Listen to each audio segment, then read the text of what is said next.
11 billion miles from home, a signal blinked. It took over 16 hours to reach Earth, crawling across the dark at the speed of light, carrying numbers that didn't match anything the mission team expected. For 6 years, they had been waiting for this exact moment to happen again. The first time, the data had been messy, confusing, argued over for months before anyone was willing to say it out loud. This time, there would be no argument.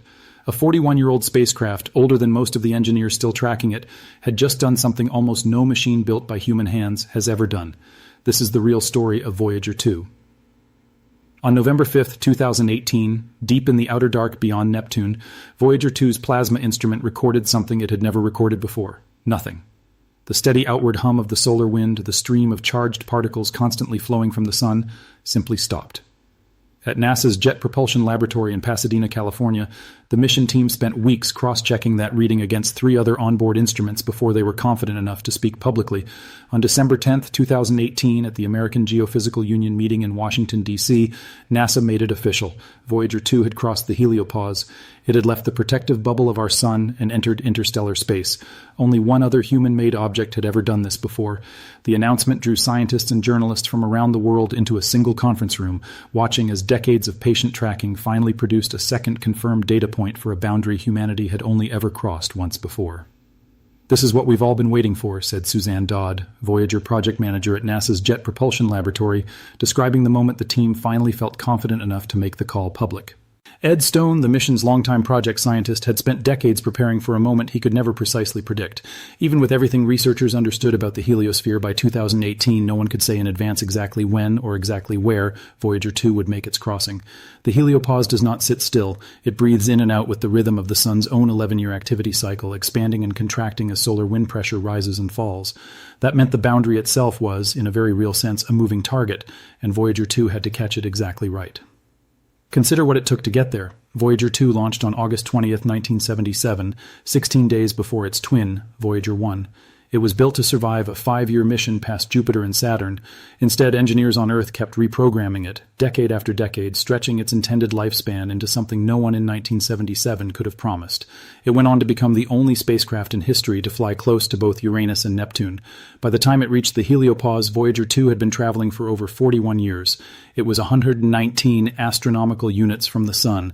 That is more than 11 billion miles, nearly 18 billion kilometers. If you could drive there in a car at highway speed without stopping, the trip would take over 20,000 years. And Voyager 2 was still moving outward at roughly 34,000 miles per hour, carrying a golden record of Earth's sounds and images into a darkness with no destination at all. Nobody expected a machine engineered with 1970s technology to still be transmitting usable science data from beyond the edge of the solar system more than 4 decades after launch. Every command sent to Voyager 2 now takes over 16 hours just to arrive. A reply takes another 16 to come back. A single conversation with the spacecraft, a question and an answer, eats up more than a full day, every time.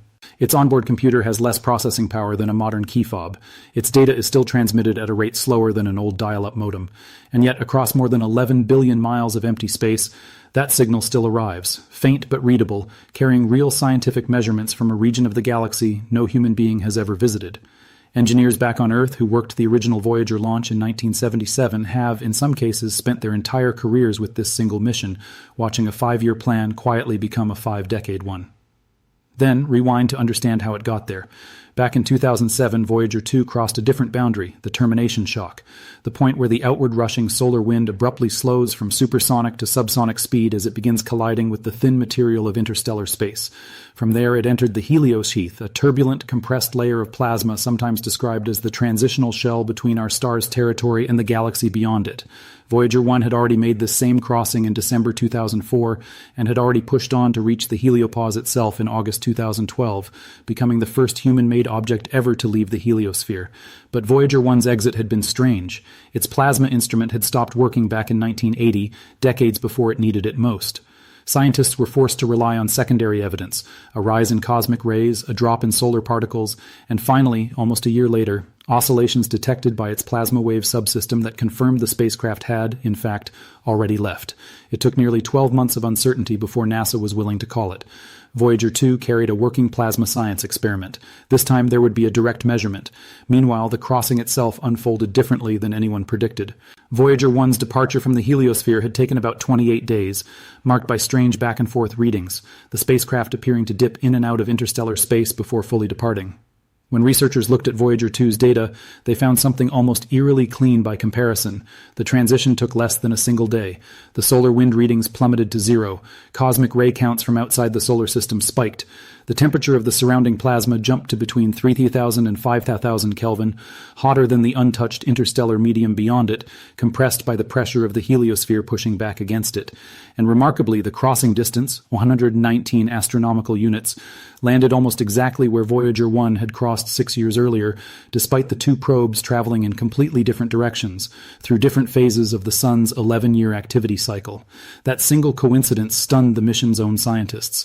Johns Hopkins researcher Stamatios Krimigis, who worked on both crossings, called the matching distance remarkable, given that the two spacecraft were separated from each other by 165 astronomical units and had traveled through wildly different conditions to get there. Voyager 1 had exited through the heliosphere's northern hemisphere. Voyager 2 crossed through the southern hemisphere into a region where the surrounding galactic magnetic field was expected to behave differently. Despite all of that, both spacecraft found the boundary waiting for them at almost the exact same distance from the Sun. Some researchers wondered whether that was coincidence. Others wondered whether it hinted at a heliosphere far more structured and far more predictable than anyone had previously modeled. The first sign that something didn't fit the textbook model came from the magnetic field data. Standard theory predicted that once a spacecraft crossed into true interstellar space, the direction of the surrounding magnetic field should shift, reflecting the transition from the Sun's magnetic influence to the galaxy's own field. It didn't happen. Not for Voyager 1 and not for Voyager 2. The magnetic field on both sides of the boundary pointed in nearly the same direction, a small but persistent puzzle that has never been fully resolved. The second sign came from particles that had no business being there at all. Even after crossing into interstellar space, instruments on both Voyagers kept detecting a faint trickle of particles leaking backward from inside the heliosphere, as though the boundary itself wasn't a clean wall, but something closer to a permeable membrane. Scientists began describing the heliopause not as a hard edge, but as something surprisingly leaky, allowing material to bleed across in both directions. You need to understand how strange this was to the people who had spent their careers modeling this region. The heliopause was supposed to behave like a shield. Instead, the data suggested a boundary that quietly ignored its own rules. The third sign came from an unexpected source entirely, the Sun itself, reaching across billions of miles to touch a region it was supposedly no longer part of. Researchers later confirmed that shock waves from solar storms, known as coronal mass ejections, could still be detected, propagating beyond the heliopause, briefly disturbing the density of cosmic rays even in interstellar space itself. The boundary Voyager 2 had just crossed, in other words, was not the end of the Sun's influence. It was simply the point where that influence stopped dominating. By the end of this stretch of discoveries, one open question remained bigger than any other. What does the heliosphere actually look like from the outside? For decades, the dominant model pictured our solar system's protective bubble as something shaped like a comet, a rounded nose facing the direction the Sun moves through the galaxy, with a long, trailing tail stretching out behind it, fading gradually into interstellar space. Boston University astrophysicist Merav Ofer challenged that picture directly. Using new computer models built around the tension of the Sun's own magnetic field, Ofer and her collaborators proposed something stranger. A heliosphere with no long tail at all, but instead two curling jets extending outward from a rounded central body, a shape she and her team began calling, almost playfully, a croissant. In this version, the Sun's magnetic field doesn't fade smoothly into the galaxy. It organizes the solar wind into two turbulent jet-like structures, folding the entire bubble into something far more compact and irregular than the comet tail model ever suggested. It's way more complex, way more dynamic than we thought, Ofer said, describing what the Voyager data had revealed once researchers stopped assuming the old shape was correct. What if humanity's mental picture of our own solar system's boundary, the very thing Voyager 2 had just physically crossed, had been fundamentally wrong all along? It was, by Ofer's own description, a contentious idea, one that reopened a debate that had been quietly settled in most textbooks for decades. But here is where the story needs grounding. The croissant model has not replaced the comet tail model. It has joined it, as one serious hypothesis among several still being actively tested. Other researchers, drawing on decades of Voyager data alongside newer missions like the Interstellar Boundary Explorer and New Horizons, continue to argue that a longer comet-like tail remains consistent with much of the available evidence. Princeton space physicist Jamie Rankin, deputy project scientist for the Voyager mission, has been careful to note that with only two direct measurement points, Voyager 1 and Voyager 2, scientists are essentially trying to map the shape of an enormous invisible bubble using two single pinpricks through its surface. That is simply not enough data to declare any model settled. Even Ofer acknowledges this. Her team's own models have shifted over the years, from an early crescent proposal in 2015 to the more refined deflated croissant shape published in 2020, as new missions and new physics were folded into the simulations. Researchers pointed out that Ofer's later models relied heavily on the behavior of so-called pickup ions, fast-moving particles that dominate the thermodynamics of the outer heliosphere but escape the system quickly beyond the termination shock, causing the entire structure to deflate inward compared to older predictions. Critics of the model countered that Voyager's own in-situ measurements, taken directly at the boundary, still fit reasonably well within a more traditional elongated structure, and that more data would be needed before any single shape could be considered confirmed over the others. Stay with me, because this matters. This is not a case of mainstream science quietly covering up a strange discovery. This is exactly how legitimate scientific uncertainty is supposed to look: competing models, incomplete data, and researchers openly admitting how much remains unknown. What Voyager 2 proved, beyond any dispute, is where the boundary sits along its own specific path out of the solar system. What Voyager 2 could never prove, alone, is the overall shape of the boundary surrounding all of us. The honest answer, repeated by nearly every scientist working on this problem, is simple. Nobody knows yet, and one spacecraft's data, however historic, was never going to be enough to settle it. And that uncertainty is not shrinking. If anything, it's deepening. Both Voyager spacecraft are now operating on borrowed time. Their plutonium power sources decay a little further every year, and mission engineers have already begun shutting down instruments one by one to conserve what little electricity remains. Sometime in the coming years, for the first time since 1977, humanity's only two direct messengers from beyond the edge of the solar system will finally go silent. When that happens, our physical measurements of interstellar space will stop entirely, until another spacecraft, launched decades from now, eventually makes the same 11 billion-mile journey outward.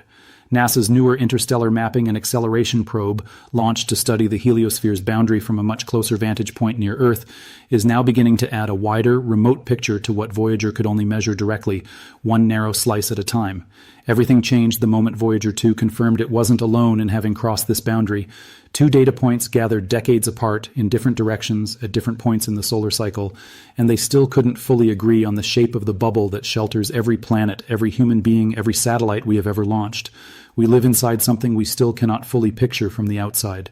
Consider the strangeness of that fact. We have photographed galaxies billions of light years away. We have mapped the cosmic microwave background, the faint afterglow of the universe's first light. And yet the precise shape of the bubble surrounding our own solar system, the very boundary between us and everything else, remains a subject of active, unresolved debate among the scientists who study it most closely. Two spacecraft, older than most of the people tracking them, went further than anyone alive has ever traveled, and came back with an answer that only deepened the mystery of what surrounds us. Someday, decades from now, a new generation of scientists will send another probe outward, built with technology Voyager's original engineers could never have imagined, hoping to finally settle the argument that Voyager 2 could only begin to answer.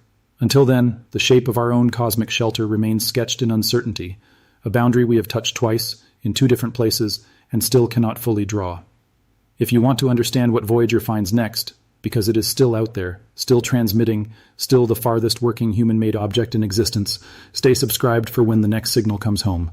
Somewhere past the edge of everything we've mapped, it's still listening.